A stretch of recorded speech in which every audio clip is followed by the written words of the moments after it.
warahmatullahi wabarakatuh. Halo Sobat Bincang Libra, kembali lagi bersama kami di podcast yang tentunya akan membahas topik seru, aktual, dan pastinya relevan dengan dunia pendidikan dan generasi muda. Dan ya, pada hari ini kita akan membahas topik yang ramai dibahas dalam dunia pendidikan dan bahkan dalam dunia kerja nih. Wah, apa tuh Kak temanya? Topiknya adalah AI mempermudah atau memperbodoh. Ya, betul sekali. Topik ini sangat menarik dibahas pada kalangan seperti sekarang ini karena kemudahan AI yang sudah kita semua rasakan sejauh ini ya Kak, mulai dari membantu mengerjakan tugas, melakukan riset, dan bahkan sering juga digunakan oleh para pendidik untuk membantu pengajaran di dalam kelas. Oke, topik yang seru kita bahas pada kesempatan kali ini akan kita bahas bersama dua narasumber hebat kita nih Kak. Sebelum itu, lebih baiknya kita memperkenalkan diri terlebih dahulu. Perkenalkan, saya Meiza Putri dan rekan saya Fendi Ardi Kurniawan. Kami mahasiswa pendidikan ekonomi Universitas Jember yang menjadi host kalian pada episode kali ini. Dan tentunya kita nggak sendirian nih Kak. Kita sudah menghadirkan dua narasumber yang hebat yang akan memberikan dua sudut pandang yang berbeda. Yang pertama dari dosen dan yang kedua dari mahasiswa nih Kak. Oke, yang pertama kita langsung aja ke narasumber pertamanya tadi Kak. Beliau ini merupakan dosen pendidikan ekonomi. Pastinya beliau ini sudah merasakan bagaimana perubahan gaya belajar mahasiswa dari yang awalnya belum memanfaatkan AI sampai sejauh ini sudah memanfaatkan AI. Kepada Bapak mungkin bisa perkenalkan diri terlebih dahulu kepada Sobat Bincang Libra. Oke, terima kasih Kak Nisa. Halo Bapak. Halo Sobat Bincang Libra, Assalamualaikum warahmatullahi wabarakatuh. Perkenalkan, nama saya Fakul Hamsol. Saat ini saya menjadi salah satu dosen di Prodi Pendidikan Ekonomi FKIP Universitas Jember. Oke, selanjutnya ada narasumber kedua yaitu merupakan mahasiswa pendidikan ekonomi yang sudah mengalami penggunaan AI dalam kegiatan akademiknya sehari-hari. Kepada kakak bisa memperkenalkan diri. Oke, terima kasih sebelumnya. Halo Sobat Bincang Libra. Perkenalkan, aku Rizky Adi Putra. Aku merupakan salah satu mahasiswa aktif di program studi pendidikan ekonomi Universitas Jember. Dan saat ini juga aku berada di semester 6. Oke, terima kasih perkenalannya Bapak Fatih dan juga Kak Rizky Adi. Sudah sip banget nih Kak, di depan kita sudah ada dua narasumber hebat. Oke, mungkin kita langsung bisa masuk ke obrolannya nih Sobat Bincang Libra, yaitu terkait penerapan AI dalam dunia pendidikan. Oke, pertama nih kita akan ngobrol yang ringan-ringan dulu nih Kak. Menurut Bapak Fakih dan Kak Rizky Adi, seberapa familiar sih penggunaan AI? Dan apakah dari Bapak Fakih dan Kak Rizky Adi ini sering menggunakan AI ini atau baru menggunakannya akhir-akhir ini? Oke, kalau jadi AI sendiri merupakan suatu teknologi yang tidak bisa dihindari. Jadi merupakan suatu keniscayaan yang hadir di kehidupan kita. Jadi saya sendiri pun sebagai dosen ya sesekali memang menggunakan AI untuk menemukan ide baru, butuh teman diskusi dan sebagainya. Jadi saya memang ketika butuh inspirasi saya biasanya kalau nggak ada teman ya saya berdiskusinya dengan AI. Jadi memang AI ini cukup efektif kita gunakan untuk mencari inovasi di dunia pendidikan. Baik, selanjutnya kepada Kak Rizky Adi. Oke, kalau kita ngomongin seberapa familiar kita sebagai mahasiswa dalam penggunaan AI. Kalau Pak Fakih tadi ngomong sesekali berbincang atau menggunakan AI, kita sebagai mahasiswa bukan sesekali lagi Pak, ini bahkan sering banget Pak. Karena kenapa? Saking familiarnya nih Pak sama teman-teman Sobat Bincang Libra, ini AI ini bisa menggunakan ataupun menjaga dalam keefektifan atau produktivitas kita dalam mengerjakan suatu laporan, tugas, dan lain sebagainya. Karena memang tidak bisa dipungkiri, benar kata Pak Fakih, kita tidak bisa dipungkiri untuk tidak bisa berdampingan dengan yang namanya AI. Karena balik lagi teman-teman, kalau teman-teman tahu ya, mungkin di beberapa podcast itu ada yang sampai ngomong atau narasumbernya itu sebagai AI loh, dari langsung ngomongnya dari AI gitu loh. Jadi kalau ditanya seberapa familiar banget gitu. Oke, baik. Yang selanjutnya mungkin bisa dijelaskan lebih spesifik lagi nih Bapak. Kira-kira manfaat apa sih yang benar-benar dirasakan baik dari sudut pandang Bapak dan juga Kak Rizky Adi selama pemanfaatan AI itu sendiri? Oke, jadi AI sendiri kalau di dunia pembelajaran memang sangat sekali bisa dimanfaatkan karena AI ini dia bisa mencari informasi dari berbagai sumber ketika kita butuh ide, ketika kita butuh inspirasi, maka ketika kita dalam tanda kutip ya, kita berdiskusi dengan AI, maka dia akan selalu bisa memberikan jawaban-jawaban yang kita butuhkan. Jadi ya AI ini sebenarnya memang sangat membantu, terutama kalau mau kita manfaatkan dengan baik dunia pendidikan. Gitu. Kira selanjutnya bisa dari Kak Rizky. Oke, manfaat yang paling terasa ya, apalagi kita sebagai mahasiswa dalam penggunaan itu, balik lagi tadi saya udah ngomong, manfaat yang paling terasa adalah dalam membantu atau menunjang produktivitas kita. Salah satu antaranya adalah kita dalam penugasan mungkin membuat tugas, membuat laporan, membuat artikel, membuat jurnal, bahkan membuat buku. Mungkin salah satu saya juga beberapa di kegiatan akademik sering membantu penugasan dari Bapak Ibu dosen ya, pembuatan jurnal, pembuatan buku dan lain sebagainya. Kenapa? Penting loh teman-teman dalam penggunaan AI. Balik lagi, tidak bisa dipungkiri loh teman-teman, AI ini tidak bisa kita sandingkan, bukan kita tidak sandingkan, kita sandingkan dengan diri kita dalam kegiatan produktivitas. Balik lagi ya, dalam penyusunan buku dan jurnal, saya gunakan AI karena apa? Kita lihat dari penggunaan tata bahasa. Mungkin dari kita sendiri masih kurang atau kapabilitasnya masih kurang dalam tata bahasa. Nah, kita gunakan yang namanya AI karena memang sangat membantu dalam penyusunan tata bahasa itu sendiri. Karena balik lagi teman-teman, jikalau kita menyusun sebuah jurnal atau sebuah buku, perlu memiliki kemampuan atau nalar dalam sebuah kepenulisan. Kalau kita nggak ada ide atau nggak ada tata cara dalam kepenulisan itu sendiri, akan sangat sulit untuk penyusunan kata demi kata, karena dalam penyusunan jurnal dan buku itu perlu memiliki tingkatan bahasa atau tingkatan kepenulisan yang bisa dibilang untuk bisa memahami kepada para audiens atau para pembaca itu mudah untuk dicerna, seperti itu. Oke, tapi seperti pada teknologi umumnya, semakin kita gunakan maka akan semakin sering terlihat nih tantangannya, Kak. Bagaimana dari Bapak Fakih dan Kak Rizky Adi agar kita bijak penggunaan AI, dan apakah ada prinsip dari Bapak Fakih dan Kak Rizky Adi agar dalam penggunaan AI ini kita tidak berlebihan atau kebablasan nih? Oke, jadi memang AI ini sebegitu luar biasa dan powerfulnya ya, sehingga kami sebagai dosen perlu menetapkan batasan-batasan sehingga penggunaan AI ini tidak kebablasan. Jadi ada dua prinsip utama yang bisa kita jadikan patokan, yaitu etika dan integritas. Etika ini menyangkut bagaimana kita menggunakan AI harus dengan kejujuran. Jadi AI sendiri itu dalam tanda kutip, AI itu dia itu jujur atau bohong, kita nggak tahu, karena AI itu algoritmanya dia akan mencari jawaban dari sumber yang ada tanpa bisa memverifikasi apakah jawaban itu valid atau enggak. Jadi dalam hal ini AI itu tidak tahu dia itu jujur atau bohong. Yang kedua adalah terkait integritas. Jadi kita harus tetap mempertahankan integritas itu, kita tetap memberikan pengertian kepada mahasiswa agar dalam penggunaan AI ini bijak ya. Jadi nggak asal pakai AI kemudian copy paste. Jadi mereka harus benar-benar menghindari yang namanya plagiasi. Gunakan AI dengan baik, cari ide, cari inspirasi. Namun mahasiswa harus tetap mencari sumber-sumber yang kredibel, sumber-sumber dari rujukan-rujukan yang prima, sehingga mereka tetap bisa menggunakan AI dengan baik, tapi tetap bisa menunjuk nilai-nilai etika dan integritas. Gitu. Jadi menurutnya kepada Pak Rizky. Oke. Kalau tadi Pak Fakih bilang ada suatu prinsip dari dosen, kita juga memiliki prinsip sebagai mahasiswa. Kalau tadi versi Bapak selaku dosen, prinsipnya adalah integritas. Kalau kita adalah prinsipnya adalah AI itu adalah sebagai alat bantu, bukan alat ganti.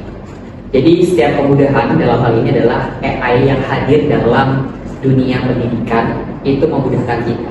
Tapi balik lagi ya Sobat Bincang Libra, di dalam setiap kemudahan itu kita harus bijak dalam penggunaannya. Artinya apa? AI ini adalah membantu proses berpikir kita, tapi tidak menghilangkan yang namanya proses belajar kita. Kalau saya sendiri nih yang sedang mengalami penggunaan AI, saya ini lebih ke memahami dulu konsepnya. Kemudian saya menggunakan AI sebagai bentuk memahami dan mengevaluasi hasil kerja saya. Yang perlu diingat sebagai teman-teman Sobat Bincang Libra, kita juga harus kritis dalam jawaban atau hal-hal yang diberikan oleh AI itu sendiri. Karena itu benar kata Pak Fakih, AI itu belum tentu kredibel untuk kita gunakan. Jadi kita gunakanlah AI yang kiranya memberikan sumber atau rujukan dan itu bisa dipertanggungjawabkan. Jadi itu sih versi saya sebagai mahasiswa. Oke, baik. Tapi nih Kak, kadang ya juga terlalu keseringan kita memakainya sehingga kita terlalu nyaman dengan pemanfaatan AI tersebut, itu kan biasanya malah jadi bumerang. Kira-kira apakah kreativitas kita itu bisa malah meningkat atau bahkan malah menurun? Karena dari yang awalnya kita aktif untuk berpikir, malah kita menjadi pasif gitu dengan adanya AI tersebut. Nah, kira-kira kalau dari sudut pandang Bapak Fakih dan juga Kak Rizky, apa sih tantangan terbesar yang dihadapi dalam penggunaan AI secara berkembang?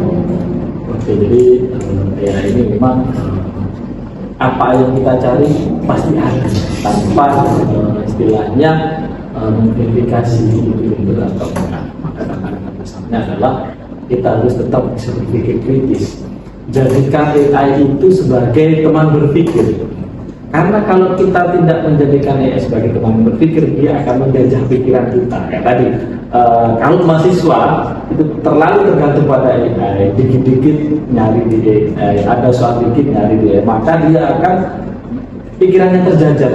Dia akan malas mencari ide, dia akan malas belajar, dia akan malas membaca buku karena dia sudah terlalu mengandalkan AI. Makanya mahasiswa harus tetap bisa berpikir kritis, membaca, berdiskusi. Istilahnya jangan selalu menggunakan AI untuk mencari berbagai masalah atau solusi dengan tugas kalian. Jadi mahasiswa harus tetap gunakan cara berpikir kritis, berdiskusi dengan teman, berdiskusi dengan dosen, baca buku dan sebagainya, sehingga mereka tidak akan terjajah oleh AI dengan berbagai kemudahan dan janji manisnya seperti itu. Baik, tanya kepada Kak Rizky. Tadi yang ditanyakan adalah soal tantangan. Oke, tantangan dari penggunaan AI itu sendiri. Tadi kalau kita ngomongin kemudahan, pasti di balik sebuah kemudahan ada yang namanya tantangan. Tantangan adalah kalau kita terlalu bergantung dengan yang namanya AI, itu juga akan mengakibatkan dampak-dampak negatif. Salah satunya adalah kita malas berpikir, malas berargumen, bahkan kita juga malas beranalisis. Nah, selain itu juga ini akan menghilangkan namanya proses belajar. Karena dengan adanya penggunaan AI yang selalu bergantungan, itu akan mengakibatkan proses belajar kita juga berkurang. Benar kata Pak Fakih, banyak-banyaklah teman-teman sobat bincang Libra yang saat ini juga sebagai mahasiswa, banyak-banyaklah brainstorming, baik itu dengan dosen, teman kalian, bahkan organisasi luar. Itu gunakan secara efektif mungkin buat mengasah kreativitas kalian, critical thinking kalian dan lain sebagainya. For information teman-teman, bahwasannya penggunaan AI ini juga bersanding dengan pembelajaran abad 21, di mana pembelajaran abad 21 ini lebih menekankan kepada senternya kepada masyarakat dan teknologi. Masyarakat adalah kita, mahasiswa, teknologi adalah penggunaan AI itu sendiri. Jadi pembelajaran abad 21 ini diharapkan mampu memiliki 4C teman-teman, atau sobat bincang Libra. 4C adalah critical thinking, creativity, communication, and culture. Situ diharapkan masyarakat dengan adanya penggunaan teknologi diharapkan mampu memiliki 4C ini. Salah satunya adalah critical thinking dalam penggunaan AI, di mana dituntut kita mahasiswa menggunakan AI harus memiliki critical thinking supaya tidak ketergantungan. Karena apa, kalau kita sudah ketergantungan, yang jatuhnya adalah kita malas berpikir dan lain sebagainya, itu juga akan menjadi dampak negatif. Dengan adanya konsep atau model pembelajaran PBL, PJBL, dan Discover Learning, itu juga memberikan output tentunya kepada kalian mahasiswa untuk mengasah critical thinking. Secara tidak langsung mungkin teman-teman bilang, aduh studi kasus mulu tugasnya, ini mulu tugasnya, laporan mulu tugasnya. Silakan teman-teman bisa mengeksplor yang namanya AI, tapi balik lagi teman-teman, silakan teman-teman bisa berdiskusi, karena di situ akan menciptakan sebuah momen atau sebuah keterampilan dari yang namanya critical thinking. Itu sih kalau dari versi aku tantangannya ya. Oke, sangat spesifik sekali ya Kak penjelasannya. Oke, betul banget nih Kak. Tapi biasanya nih kita terlalu fokus pada penggunaan teknologinya dan kita juga terkadang melupakan hal-hal yang memang perlu diperhatikan dalam penggunaan AI ini. Nah, menurut Bapak Fakih dan Rizky ini, apa yang sering kita lewatkan dalam penggunaan AI ini? Jadi memang karena kita sudah terlalu dengan AI, kita tahu AI, kita melewatkan sesuatu yang sangat penting. Seperti saya jelaskan tadi, yaitu etika dan integritas. Karena dengan berbagai kemudahannya AI itu bisa membantu mahasiswa ya dalam pengerjaan tugas, penyelesaian soal-soal di kampus. Jadi etika ini sangat penting karena ketika mereka sudah menggunakan AI, mereka akan mudah terjerumus ke yang namanya plagiasi ya. Jadi mahasiswa ini kadang karena tadi sudah malas berpikir, mereka cari data dari AI itu yang digunakan sebagai bahan untuk menyelesaikan tugas. Bahkan saya beberapa kali ketika ada diskusi di dalam kelas itu saya coba nih buka AI juga istilahnya. Ketika ada yang mengajukan pertanyaan, saya cari jawabannya di ChatGPT. Oke, masuk ke pertanyaan Pak Dhani. Di tengah kehidupan teknologi yang sangat serba instan ini, bagaimana pendapat dari Bapak Fakih dan juga dari KSK Adi agar kita tetap berpikir kritis dan kreatif di tengah penggunaan AI ini? Dan bagaimana sudut pandang dari dosen maupun dari mahasiswa, apakah ada strategi yang sangat relevan buat kami, para mahasiswa dan juga para dosen lainnya agar tidak ketergantungan pada AI ini? Jadi seperti ini, jadi AI memang sangat luar biasa sehingga AI juga tidak bisa kita hindari. Jadi seperti yang saya sampaikan tadi, gunakan AI sebagai teman berpikir, tapi jangan sampai kita tergantung pada AI. Gunakan AI itu mencari ide, gunakan AI itu untuk mencari inspirasi, tapi teman-teman harus tetap mencari data pembanding dari sumber-sumber yang kredibel, dari referensi yang kredibel, dari sumber-sumber primer, buku, jurnal, artikel, dan sebagainya. Kemudian ada satu sisi lain yang bisa kita gunakan, yaitu human touch. Jadi kita jangan terlalu banyak bergaul dengan AI sampai lupa bergaul dengan manusia. Jadi sesekali kita bergaul dengan AI, namun kita tetap harus bergaul dengan manusia. Kita tetap berdiskusi dengan teman-teman mahasiswa, berdiskusi dengan dosen, sehingga critical thinkingnya bisa terus kita asah. Kita jadikan AI sebagai pendamping, namun kita tetap butuh sisi-sisi manusia untuk selalu mengembangkan kreativitas dan ide kita. Jadi itu ya, tips dari saya. Pertama, cari sumber yang kredibel, kemudian pakai AI dan tetap menggunakan sisi human touch. Kita tetap berdiskusi dengan orang lain, dengan teman, dengan dosen, dengan partner kita di baik organisasi dan sebagainya. Baik, Bapak, selanjutnya kepada KSK Adi. Ya, kalau kita ngomongin bagaimana cara kita meningkatkan critical thinking dan creativity di dalam penggunaan AI. Kalau kita mau meningkatkan kreativitas tapi tetap menggunakan AI, balik lagi benar kata Pak Fakih, kita sering-sering lebih ke obrolan dengan sosial atau lebih ke pada teman kita.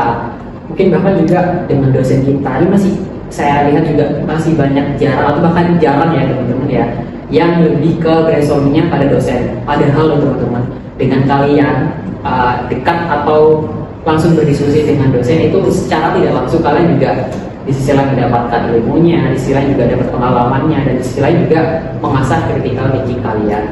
Kemudian kalau mau meningkatkan kreativitas, ini implementasinya sudah di pendidikan ekonomi sendiri ya, sudah terimplementasi. Melalui apa? Teman-teman mungkin udah nempuh kewirausahaan, udah. Nah di situ outputnya adalah nanti mahasiswa mampu memiliki sebuah produk yang nantinya akan bisa diperjualbelikan. Nah, di situ juga salah satunya adalah lagi-lagi meningkatkan kreativitas dan critical thinkingnya. Karena balik lagi teman-teman, ini sesuai dengan visi kita. Visi program studi kita adalah memiliki wawasan yang berekonomi lingkungan, kemudian memiliki jiwa entrepreneur. Itu sih. Oke, baik. Obrolannya sangat insightful nih Kak ya. Dan buat Sobat Bincang Libra sekalian, sudah gak kerasa nih kita sudah berada di ujung obrolan kita pada podcast kali ini. Di akhir kami ingin mengucapkan terima kasih kepada Bapak Fakih dan juga Kak Rizky Adi atas pengalaman yang sudah diberikan, tips-tipsnya dan juga saran-saran terkait pemanfaatan AI dalam dunia pendidikan. Oke, mungkin dari rekan saya ada tambahan? Oke Kak, dari diskusi kali ini dapat ditarik benang merah bahwa AI ini dapat dilihat dari dua sisi mata uang nih Kak. Sisi yang pertama yaitu kita dapat AI ini dapat membantu kita, dan di sisi lain AI ini dapat menjadi bumerang bagi kita apabila kita tidak bijak menggunakan AI itu. Oke, dan semoga dari adanya podcast kami kali ini bisa memberikan pandangan nih kepada Sobat Bincang Libra sekalian, bagaimana seharusnya kita bisa memanfaatkan AI dalam dunia pendidikan. Oke, mungkin satu pesan nih yang dapat kami sampaikan di sini, cukup gunakan AI sebagai alat pembantu bukan alat pengganti. Dan untuk para pendengar setia, Sobat Bincang Libra, terima kasih karena telah menyaksikan episode Bincang Libra pada hari ini. Dan tunggu kami di episode berikutnya. Bincang Libra, meski virtual tetapi tetap saling bicara. Kami akhiri. Wassalamualaikum warahmatullahi wabarakatuh.